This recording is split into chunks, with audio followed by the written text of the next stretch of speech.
Hello guys, andito nga pala tayo sa mini farm at may papakita nga pala ako sa inyo na napisa ng itlog ng pabo. Ang cute ng anak niya. Papakita ko sa inyo. Teka. Nandyan guys sa ilalim ng nani nila yung napisang siso na pabo. Ayun, ang dami itlog oh. Kasama nila maglimlim tong manok. May itlog din, dami itlog. O, diba? Guys, ito nga pala yung yung sisyo ng pabo eh, no?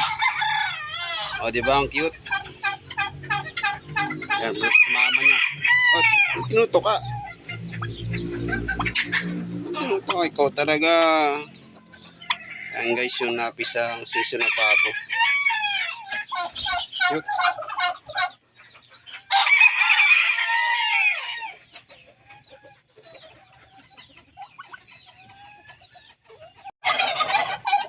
So guys, kinuha na natin. Ihiwalay na natin to kasi tinutuka siya nung nanay eh.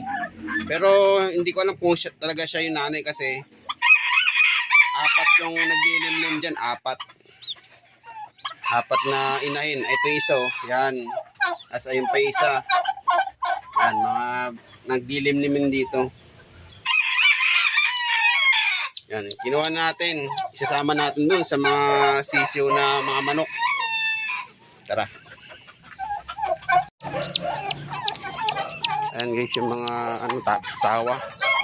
Dito natin lalagay. Ayan guys, isasama natin ito sa mga sisiw na sisiw na mga bantam. Ayan, para may mga kaibigan siya. Ayan.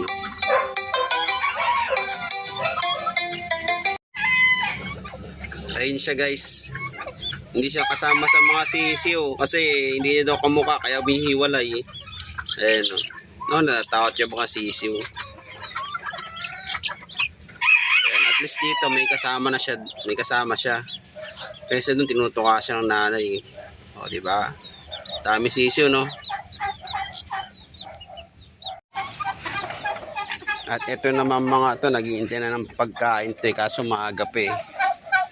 Maya pa sila kakain.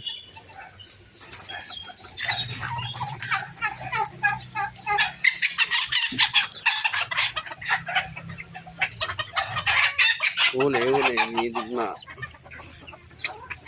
Thanks for watching mga kabiktima. Bye-bye.